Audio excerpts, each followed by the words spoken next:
ওকে মা সব ভেঙে চুরে একাকার কাণ্ড, সব ভেঙে চুরে একাকার কাণ্ড। বাপরে বাপ, এই কি মানে ঝড়টর হবে মনে হয়। বাপরে বাপ, আল্লাহ, সব ভেঙে চুরে শেষ। কাপড়গুলোর কি অবস্থা, সম্পূর্ণ কাপড়গুলো একাকার কাণ্ড হয়ে গেছে। দাঁড়ান, বুদ্ধি করতে হবে। আমা আসছি গে। হ্যালো এভরিওয়ান, আসসালামু আলাইকুম। কেমন আছেন সকলে? আশা করি ভালো আছেন, সুস্থ আছেন। তবে নতুন একটি দিনের সাথে নতুন একটি ব্লগ শুরু করছি। আশা করি ভালো লাগবে, আর ভালো লাগলে আমার পরিবারের সদস্য হয়ে যাওয়ার অনুরোধ রইল। তো চলুন ব্লগটি শুরু করছি।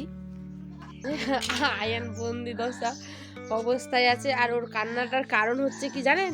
ওর কান্নাটার কারণ হচ্ছে ওই আমি ভিডিও এডিট করছিলাম আর ওই ঘুমাচ্ছিল। এবার ঘুমাতে ঘুমাতে ওই দেখে নিয়েছে ভিডিও এডিটে যে ওই চকলেট খাচ্ছিল, ওই দেখে ওর কান্না। তার মধ্যে ঘুম ভেঙে গেছে, এখন বসে চকলেট দাও মা, চকলেট দাও। দে দে, ওই যে চকলেট খাবে, চকলেট। হ্যাঁ, তো তুমি ঘুমালে না কেন? ঘুম পাচ্ছে না? ওই ভিডিওতে দেখেছে তো ওই চকলেট খাচ্ছে, এবার ওটা এখন ওই উঠে পুরা বসে গেছে। আর দিব দিব কিনে দিব, দাঁড়াও। এই যে আয়নের শার্টটা এখন যাচ্ছি হচ্ছে চকলেট কিনে দেখি। কোলে আসবে না? আয় যে এখন টাকা নিয়ে যাচ্ছি হচ্ছে কি ওর জন্য চকলেট কিনতে 10 টাকা। আয় আয়ান, কোলে আসো, রৌদ্র করছে, হেঁটে যেতে হবে না। আসো বাবা। আর যত বলবো তত দৌড়াবে এরম ভাবে। আচ্ছা ঠিক আছে, সাবধানে চলো, রাস্তায় আছি, সাবধানে চলো। ওই যে আমাদের দোকান ওইদিকে।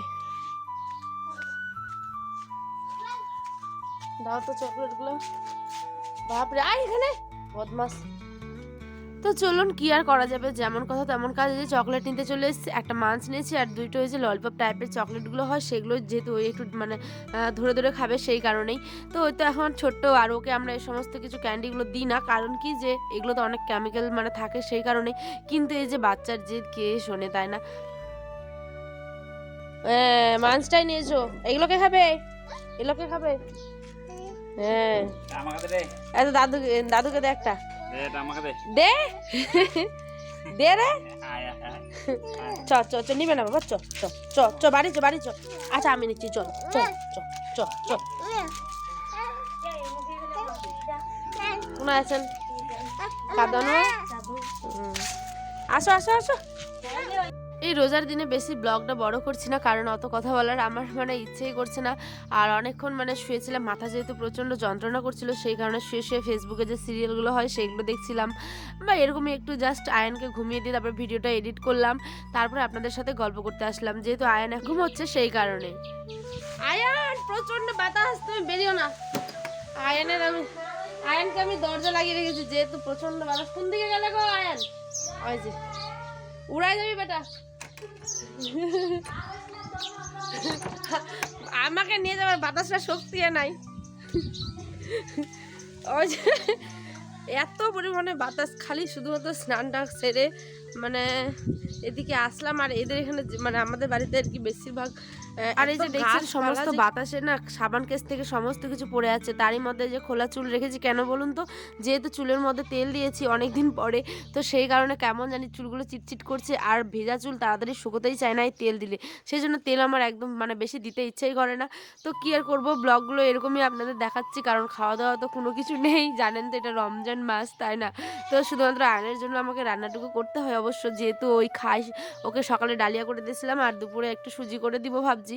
তো সে সমস্ত কিছু আর শেয়ার করিনি। আর এই যে দেখতেই পাচ্ছেন যে প্রচণ্ড বাতাস দিচ্ছে জানেন।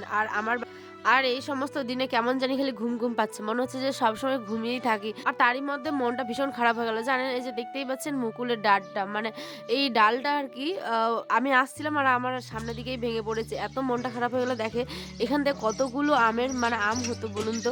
এই যে এখন হালকা বৃষ্টি হবে, তার সাথে সাথে গাছের শুকনো পাতাগুলোও দেখবেন এই সময় ঝরে পড়ে যায়। আর এই যে দেখছেন বস্তাটা ধুলাম কেন জানেন? কারণ আমাদের তো এখন ওরকম বাড়িঘর আমি ঠিকমতো আমরা দিইনি।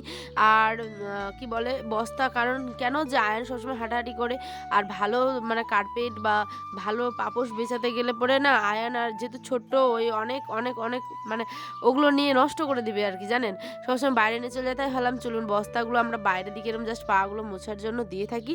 তো গ্রামে যেমন হয় আর কি, ভালো যখন বাড়িঘর দিব তখন ইনশাআল্লাহ আমি মানে অন্য রকমের আর কি জিনিস দেবো। এখন এটাই চলছে, চলুক গা। তারপরে এই যে সমস্ত বাসন টাসন ধোয়ার জন্য আসলাম, আর এগুলো তো আমাদের ঘরে প্রত্যেকেরই কম বেশি থাকে, তাই না? অত কার্পেট দিয়ে কি বা হবে। তো চলুন হায়ানকে এই যে ঘরে রেখে এসেছি, ওর দাদির কাছে আছে। আর আমি এদিকে একটি বাসন ছিল সেগুলোকেই মানে মেজে নিচ্ছিলাম। কলটা কিন্তু বেশ কয়েকদিন মানে 1 দিন না 2 দিন খারাপ ছিল, তারপরে কলটাকে ঠিক করেছে। আর এতদিন কিন্তু মোটরেই আমরা সমস্ত জল থালাবাটি সমস্ত কিছু ধুচ্ছিলাম, কিন্তু আমার আবার ওগুলোতে ভালো লাগে না, যেহেতু আমি কলই চাপতে বেশ ভালো লাগে আমার, আর একটা অন্য রকমের আনন্দ আমার আমার নিজের, এটা পার্সোনাল আর কি মতামত। তো চলুন আমার বাসন টাসন তো ধোয়া কমপ্লিট, এইগুলোকে এখন আমি রোদে দিয়ে দেবো এই বস্তাটাকে। আর তার মধ্যে যে এই শিলটা না অনেক দিন ধরে মানে আমি বাটা মশলা যেহেতু মিক্সিতেই বেটে নিই মানে সময়ের অভাবে, আর তার সাথে আয়রন যেহেতু থাকে সেই কারণে শিলে বাটলে না ওই অনেক সময় হাত দেয় বা শিলটা পড়ে যাওয়ার ওর পায়ের উপরে বা হাতের উপরে ভয় লাগে, সেই কারণে এটাকে আমি পুরো চকির নিচের দিকে একদম ঠেলে ঢুকেছিলাম। তো সেখান থেকে বের করে আজকে মনে মনে করে একটু ধুয়ে নিলাম, যেহেতু শিলেও কোনো সময় একটু বাড়তে লাগে, হালকা মশলা থাকলে তো মিক্সিতে হয় না তাই। তো চলুন ব্লগটা বেশি আর বড় করছি না, আজ এই পর্যন্ত, দেখাবে অন্য একটি ব্লগে যদি ব্লগ দিই তাহলে। তো চলুন আজ এই পর্যন্ত, দেখাবে অন্য একটি ব্লগে। সকলে ভালো থাকবেন, সুস্থ থাকবেন, আর রোজার মাসে সকলে ভালো থাকবেন, সুস্থ থাকবেন, সাবধানে থাকবেন। আল্লাহ হাফেজ। আর ব্লগটা কেমন লাগছে অবশ্যই কমেন্টে জানাবেন, ঠিক আছে? তো এই যে আমাদের পুচকু সোনাটা এখানে উঠছিল, টাটা, আল্লাহ হাফেজ।